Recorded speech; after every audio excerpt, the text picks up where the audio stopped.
kita bisa mobil kita bisa pindah tempat kemana kita inginkan. Itu terutama artinya kenapa kita menginginkan berubah haluan menjadi putra itu kan daripada dari dulu kita yang standby di toko umpamanya kita berubah menjadi putra karena kembali lagi bahwa kita yang namanya peluang untuk mendapatkan uang lebih itu kan selalu kita terpikirkan nanti gimana bisa ada kesempatan untuk mendapatkan lebih ya yang jalan satunya adalah kita jemput bola kita mobil jadi salah satunya itu putra kita pakai jadi di mana ada keramaian di situ kita berjualan kalau itu dapat izinnya ya itu namanya perlu izin namanya juga ya. Iya itu sehingga income terhadap teman-teman itu kan bertambah jadinya. Gitu.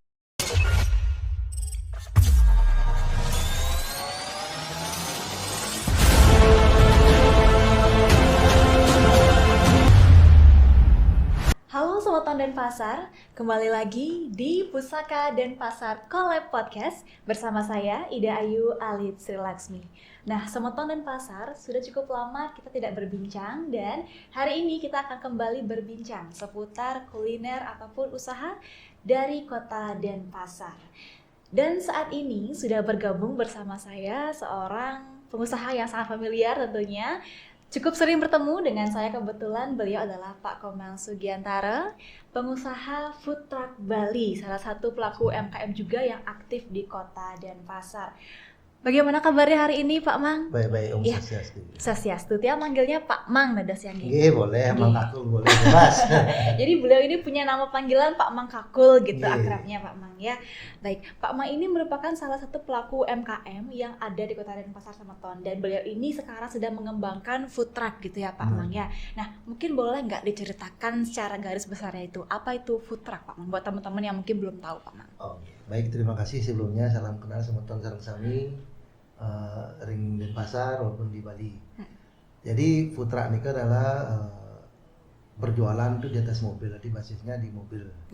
Jadi mobil di setup, dimodifikasi sehingga ada penempatan tempat makanan. Jadi orang mau belanja itu atau menyajikan itu di atas mobil jadi gininya. Oke. Berarti yang awalnya nih berupa stand sekarang lebih unik karena menggunakan mobil gitu ya betul. Pak Mang. Nah, jadi teman-teman juga lebih enak untuk bertransaksinya gitu. Nah, sebenarnya apa sih yang membuat tiba-tiba ini ada food truck Pak Mang? Apa mungkin dari pengalaman Pak Mang pribadi atau bagaimana sebenarnya?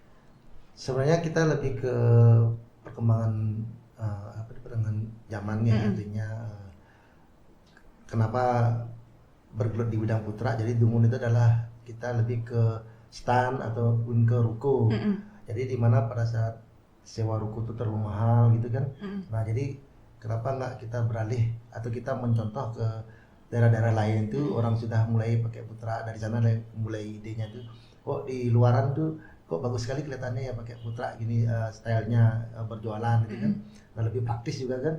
Nah jadi kita adopsi di Denpasar dan di Bali sehingga berkembanglah sampai saat ini gitu. Oke.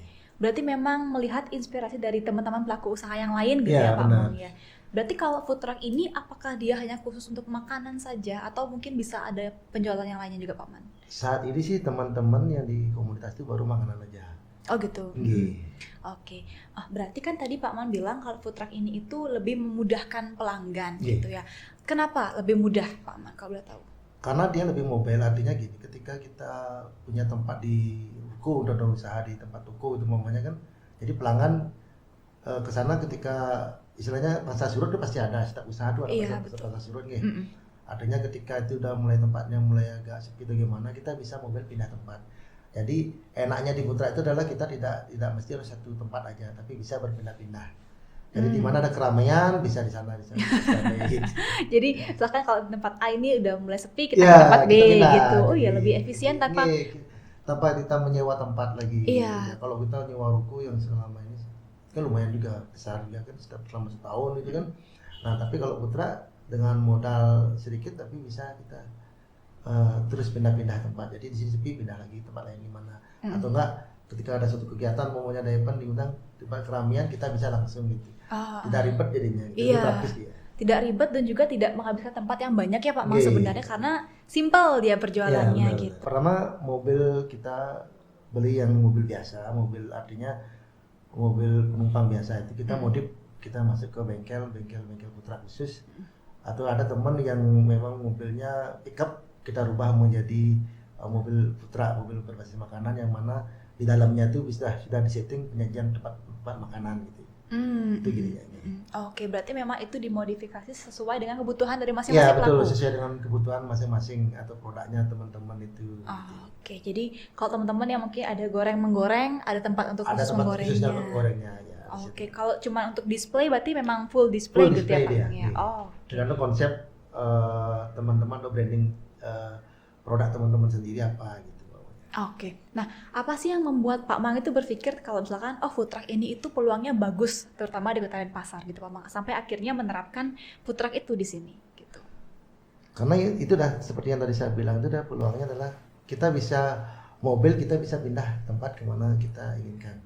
Itu terutama artinya kenapa kita menginginkan berubah haluan menjadi food truck itu kan daripada dari dulu kita yang standby di toko, umpamanya kita berubah menjadi food truck, karena kembali lagi bahwa kita yang namanya peluang untuk mendapatkan uang lebih itu kan selalu kita terpikirkan nanti gimana bisa ada kesempatan untuk mendapatkan lebih, ya yang jalan satunya adalah kita jemput bola, kita mobile. Jadi salah satunya itu putra kita pakai, jadi di mana ada keramaian di situ kita berjualan, kalau itu dapat izinnya ya, itu namanya perlu izin namanya juga ya. Iya, itu sehingga income terhadap teman-teman itu kan bertambah jadinya. Tanpa harus mengeluarkan biaya sewa ya Pak Mang, yang Iya. lebih mungkin sedikit mahal dibandingkan food truck itu sendiri Iya, gitu Pak Mang ya. Nah, tadi Pak Mang sempat bilang kalau di Denpasar ini di Bali itu sudah ada komunitasnya. Iya. Nah, Pak Mang, itu seperti apa komunitas food trucknya itu? Komunitas kita berdirikan udah 8 tahun. Oh, 8 Sudah tahun. hampir 8 tahun ya. Udah 8 yang sekarang yang ke-8 tahun ini. Dari awal kita berdirikan sekitar 10 pelaku UMKM dan sekarang sudah mencapai sekitar 50 UMKM. Itu yang khusus memang di bidang putra, yaitu tersebar sebenarnya bukan hanya di Denpasar aja, tapi di Bali sebenarnya. Kita ada di Gianyar, kita ada di Tabanan juga ada, di Klungkung juga ada. Itu tersebar dia gininya, anggota kita juga tersebar di sana. Jadi kita juga sering juga berkegiatan di luar, sampai di Klungkung juga kita ada juga anggota kita pada saat kegiatan event juga ke sana kita berkontribusi juga gitu. Oh, jadi nggak cuma misalkan kalau misalkan Pak Mang nih Denpasar cuma dari Denpasar, tapi bisa kemana-mana aja Pak Mang ya? Gitu, Iya, karena komunitas kita itu namanya kan komunitas putra Bali, jadi mencakup secara keseluruhan di Bali. Gitu. Jadi dimanapun ada undangan untuk kegiatan kita ke sana. Oke, jadi benar-benar secara nggak hanya secara khusus tapi in general untuk semua kalangan ya Pak Mang ya. Nah, kalau saya boleh tahu Pak Mang, dari komunitas food truck ini biasanya olahan apa gitu yang diperjualbelikan, atau hanya fokus ke makanan modern kah atau juga ada yang tradisional gitu Pak Mang? Kalau di putra kami itu lebih ke sebenarnya sih lebih ke food streetnya, artinya cepat saji. Tapi setiap anggota, setiap putra itu punya branding tersendiri. Ya seperti saya lah, anggaplah saya dengan Mangkakul Putra kan gitu kan, jadi basic saya adalah sate. Jadi di putra itu basicnya ada sate semua. Olahan sate-satean gitu ya Pak? Sate-satean semuanya. Terus ada yang burger, ada yang jamur crispy, ada yang stick juga, semua ada. Jadi semua punya ciri khas masing-masing setiap putranya itu. Oke, berarti lebih ke yang makanan yang cepat untuk disajikan, tapi tidak harus fast food juga Pak Mang ya? Tidak harus fast food juga. Dari tradisional juga ada, dari western juga ada, kekinian juga ada. Jadi kadang kita setiap event tuh mengikuti pangsa pasar. Jadi artinya gini, ada satu panitia yang menginginkan, saya ingin tuh menu yang seperti ini yang dijual di Putra. Jadi, nah kita teman-teman kita di Putra itu dia menyesuaikan dia, karena kita pikir kalau kita peluang gitu, artinya peluang untuk mendapatkan income, ya bagaimana kita bisa menyikapi itu. Jadi kita belajar apa yang diminta oleh panitia, itu kita laksanakan juga gitu. Gitu. Tidak serta-merta ada satu petok menu itu aja gitu. Oke. Berarti bervariasi misalkan, ya. Iya bervariasi. Nah, kalau Pak Mas sendiri berarti memang lebih meng-highlight di bidang sate-sateannya gitu Pak Mang ya. Tapi kalau misalkan teman-teman panitia mau request yang lain juga bisa. Bisa. Ya gitu. Serba bisa ya, gitu. Saya pengen dong kebab, saya pengen seperti apa gitu. Bisa. Bisa. Oke, keren ya. Jadi tidak hanya fokus di satu olahan saja, tapi di mana-mana bisa gitu. gitu. Nah Semeton dan Pasar, kebetulan topik kita kali ini tuh adalah seberapa cuan, seberapa cuannya dari food truck ini sendiri gitu. Nah kalau saya boleh tahu Pak Mang ya, kira-kira perbedaan dari berjualan menggunakan stand dengan food truck itu sebenarnya lebih, tanda kutip, lebih cuan yang mana gitu Pak Mang? Sebenarnya lebih cuan food truck sebenarnya gitu, kalau berbicara apa itu pendapatan itu ya, karena kembali lagi seperti tadi itu bahwa food truck itu dia lebih ke penjualannya praktis gitu, adanya begitu ada keramaian, panitia tidak memerlukan apa namanya itu peralatan tenda dan sebagainya, datang buka langsung jualan, habis tutup pulang. Jadi datang bersih ya pulang bersih seperti itu, jadi tidak mengganggu lah di sekeliling itu, sebenarnya tidak mengganggu. Artinya mereka begitu datang buka langsung ada penghuni, sudah lebih enakan daripada pakai food truck. Lebih efektif, lebih efisien gitu ya Pak Man ya. Benar, karena kalau mungkin di stand itu ada masalah sampah, terus juga kalau misalkan hujan becek. Kalau food truck kan dia sudah ada atapnya langsung, ada semua lengkap di sana. Jadi tinggal kita berlindung aja kalau misalkan hujan di sana gitu Pak Man ya. Oke, keren banget. Nah Pak Man, kalau saya boleh tahu nih, komunitas ini kan sudah 8 tahun Pak Man tadi bilang ya, dengan 50 pelaku usaha di bidang kuliner gitu. Boleh nggak kira-kira diceritain, ada nggak program kerja atau mungkin event-event yang digagas oleh komunitas Pak Mang itu sendiri? Saat ini sih komunitas kita kan kolab dengan UMKM nih, jadi membuat yang namanya koperasi. Koperasi, kebetulan namanya koperasi Patma Wardaya. Patma Wardaya. Ya, koperasi Patma Wardaya itu, jadi bidang khususnya itu adalah bidang pemasaran. Jadi koperasi namanya koperasi pemasaran Patma Wardaya. Jadi di koperasi itu ada 5 bidang koperasi. Nah salah satunya adalah pemasaran. Nah kita buat kolab dengan UMKM juga, UMKM yang non food truck lah. Itu kita kolab, kita buat koperasi, arahan daripada pemerintah juga, pemerintah kota, bahwa UMKM kalau bisa membuat atau berkumpul jadi satu, membuat wadah koperasi lah, sehingga izinnya itu legal jadinya di sana gitu. Ya karena kan kalau komunitas kan sebenarnya kan belum ada perizinan terkait kan, tapi ketika sudah dibentuk wadah koperasi, jadi komunitas kota itu masuk di wadah koperasinya itu sendiri. Nah programnya itu adalah koperasi itu memasarkan produk teman-teman. Nah salah satunya adalah kegiatan event. Nah jadi kita saat ini kita akan rencana membuat satu kegiatan namanya Festival Patma Wardaya. Jadi tanggal 7-8 ini di parkiran Lumita. 7-8 Juni Pak. Ya, ada food truck juga, ada UMKM juga di sana, nanti kita libatkan untuk memasarkan produk teman-teman gitu. Oke. Jadi tanggal 7 sampai 8 Juni 2025 di Taman Kota Lumintang, Pak Man ya. Di parkiran Taman Kota Lumintang ada Festival Patma Wardaya. Itu ada komunitas food truck juga dan juga ada pelaku UMKM, Pak Man ya. Berarti itu nggak cuma kuliner, tapi juga ada busana. Ada busana juga, terus juga ada kria. Ada food truck juga. Ada food truck juga gitu. Jadi buat teman-teman Semeton dan Pasar yang mau atau mungkin ingin berkunjung ke sana, silakan tanggal 7 sampai 8 Juni dari pukul berapa boleh Pak Mang? Pukul 10 sampai malam. Sampai malam gitu. Oke. Nah, kembali lagi ke masalah food truck Pak Mang ya. Sebenarnya kan saya lebih tertarik dalam artian bagaimana pemasaran lewat food truck ini, karena Pak Mang tadi bilang berpindah-pindah. Nah, ketika berpindah itu bagaimana menentukan area yang tanda kutip strategis untuk Pak Mang berjualan gitu terutamanya? Kalau kita sih berpindah itu gini, kalau umpamanya tidak ada event, kita berjualan kan seperti satu sisi kita sewa tempat umpamanya di bulanan di tempat toko atau di pinggir-pinggir toko, itu biasanya kita kerjasama sama teman-teman yang punya toko di pinggir jalannya itu. Jadi kita sewa di sana. Ketika kita di sana agak terlalu sepi, kita cari lahan tempat lain di mana keramaian atau di yang merupakan pasar-pasar lah, misalnya area tersebut.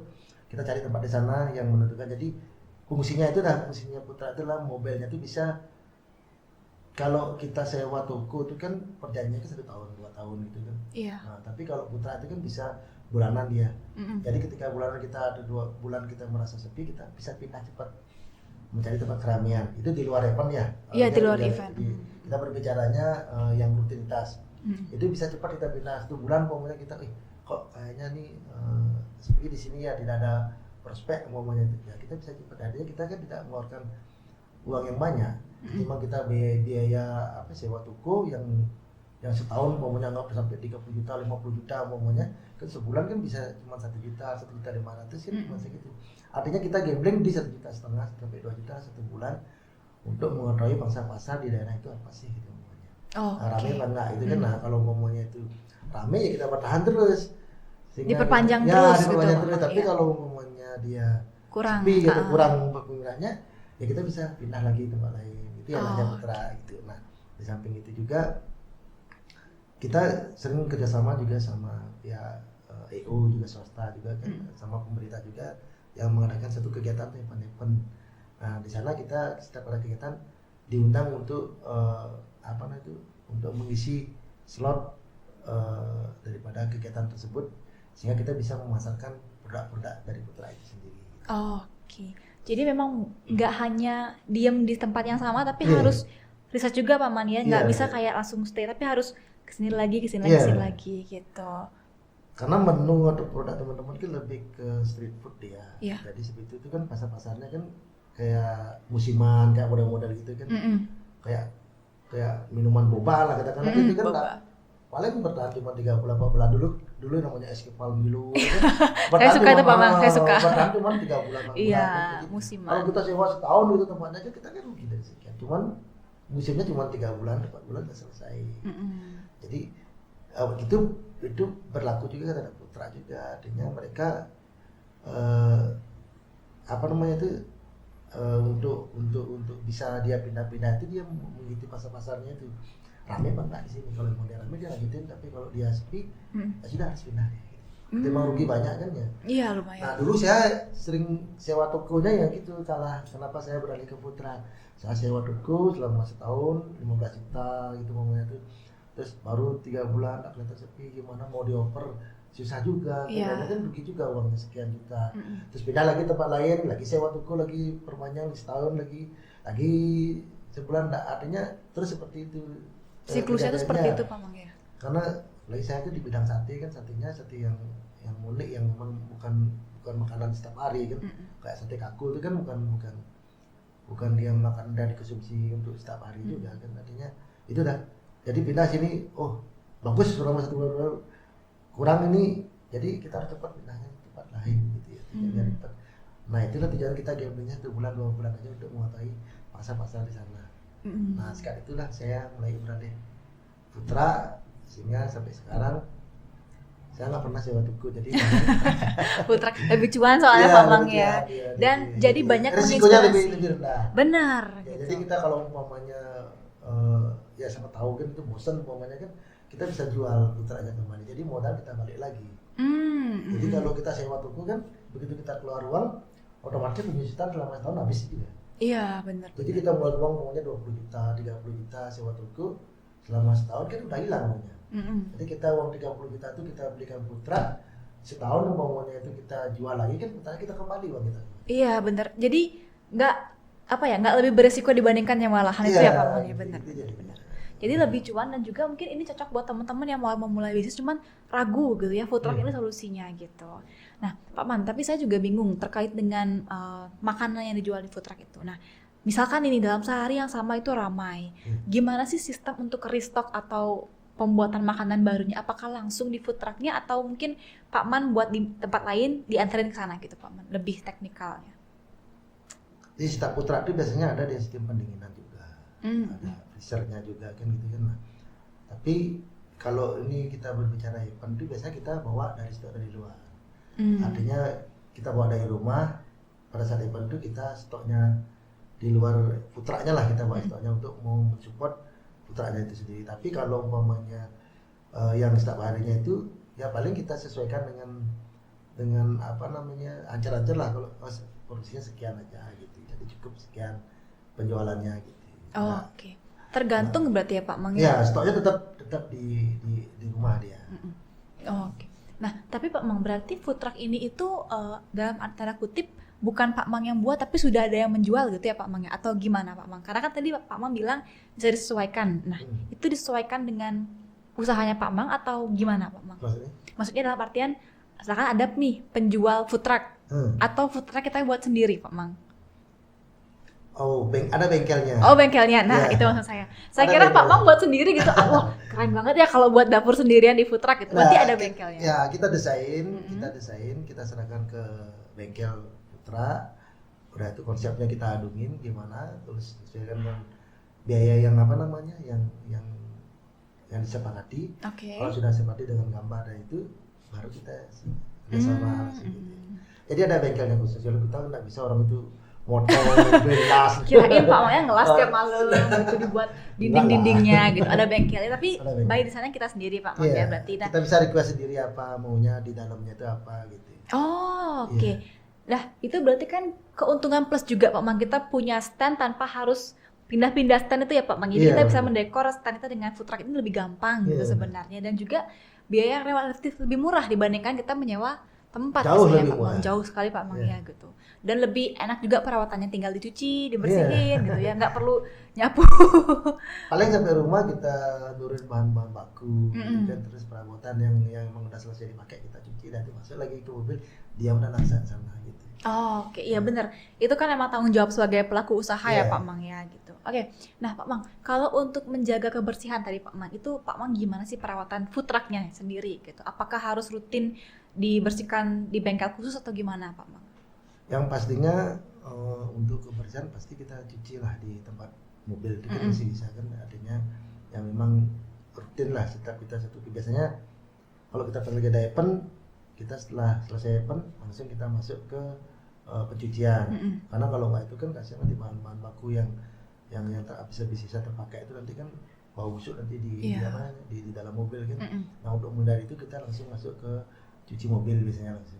Oke. Ya, kita biasanya sih lebih ke berani ngeluarin uang untuk orang bersihin gitu Iya, Pak. di pencucian mobil itu. Gitu. Untuk kita juga soalnya, Iya, untuk benar. usaha kita juga gitu. Iya. Kalau usahakan bersih kan orang-orang juga enak melihatnya benar. gitu. Nah, tadi kan Pak Mang sudah bilang ya pasang surut usaha itu pasti ada Iya. gitu Pak Mang. Nah, kalau selama bergelut di bidang food truck ini gitu, ada nggak sih Pak kayak kendala atau mungkin tantangannya ketika baru memulai food truck ini sendiri? Pasti ada. Tantangannya adalah izin sebenarnya. Jadi kita tidak bebas untuk memarkirkan mobil kita di tempat-tempat umum. Biasanya kan kayak memang sih itu kan salah, sesuai dengan peraturan itu memang salah. Tidak Karena boleh. kalau parkir biasanya kan kalau dulu zamannya Covid itu biasanya kan orang parkir di pinggir-pinggir di jalan-jalannya itu kan banyak tuh.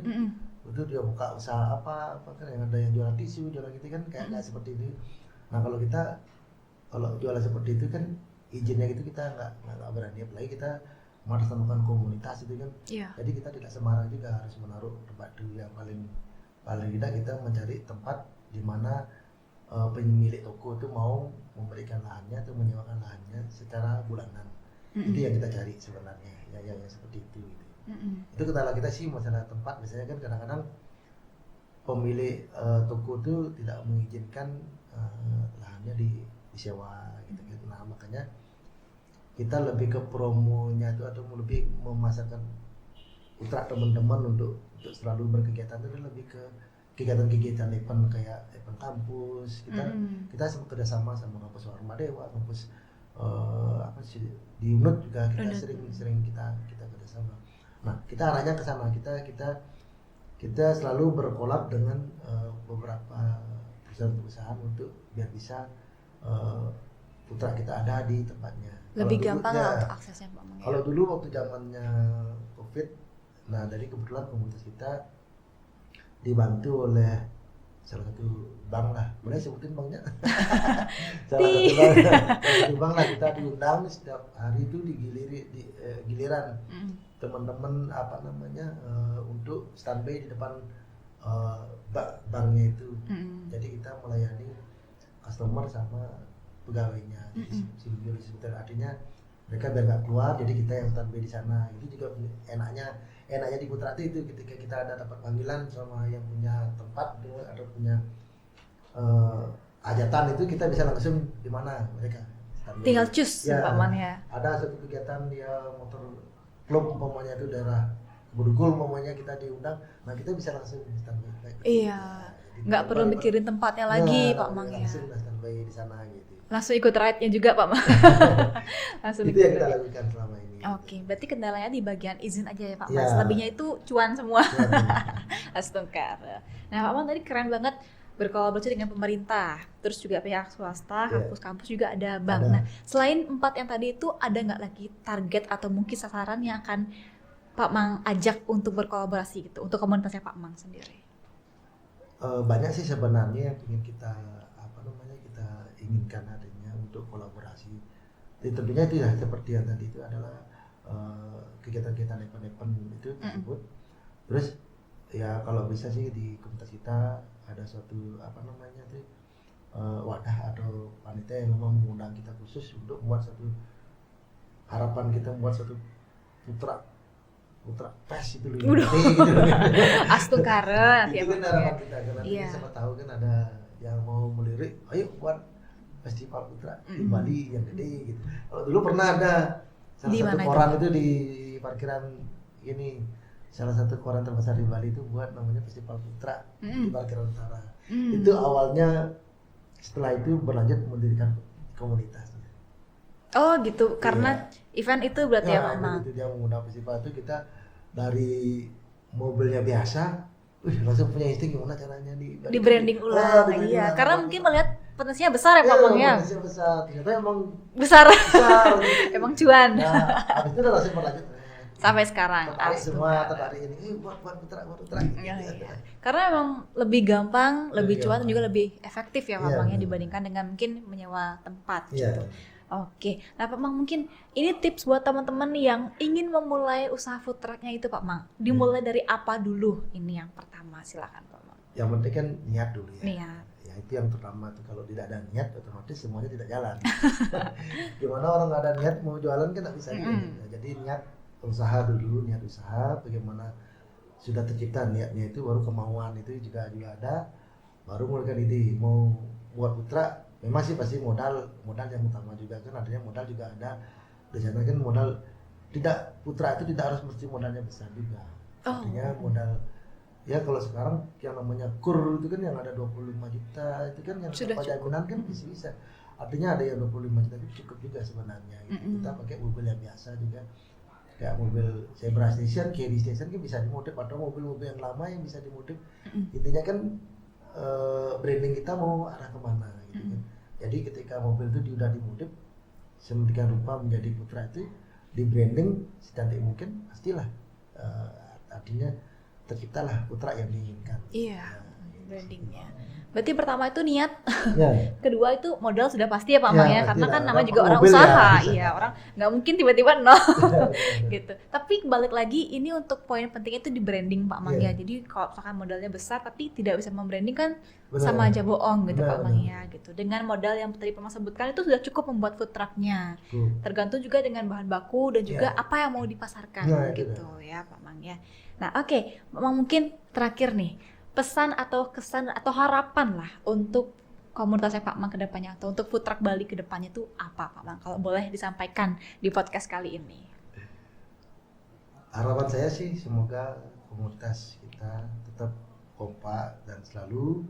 Terus kedua, bagaimana nanti ke depannya kita membuat satu kegiatan yang positif juga kan, baik di event atau kalau bisa kegiatan sosialnya juga ada kan, itu kan harapan kita. Dan untuk teman-teman yang baru mau memulai itu kan, jangan ragu, kalau emang sudah ada niat dan kemauan pasti bisa gitu. Oke, semoga semakin berkembang komunitas food truck Bali Pak Mang ya, Astungkara. Dan jangan lupa untuk datang ke festival Padma Wadaya Festival Wadaya tanggal 7, 8 di parkiran utara. Iya, nanti ada Pak Mang aku juga boleh foto langsung sama beliau. Siapa tahu, oh Pak Mang ini yang di podcast. Iya benar, beliau orangnya ya. Di parkiran Taman Kota Lumintang dari pukul 10 sampai pukul 9. Pukul 10 malam. Oke, 12 jam nonstop itu ada festivalnya. Ada UMKM, ada food truck juga, ada kria dan juga ada segala macamnya lagi sama dan pasar. Oke, matur suksema Pak Mang sudah berkesempatan hadir di podcast kali ini. Semoga nantinya apa yang Pak Mang harapkan dapat tercipta dan juga terwujud ya, dan semoga semakin banyak teman-teman yang melirik food truck Bali ini dan semoga nantinya bisa ada festival food truck se-Bali gitu ya Pak Astungkara. Oke, Sobat Pasar, terima kasih banyak sudah ikuti podcast kali ini dan sampai jumpa di podcast berikutnya. Terima kasih, sampai jumpa.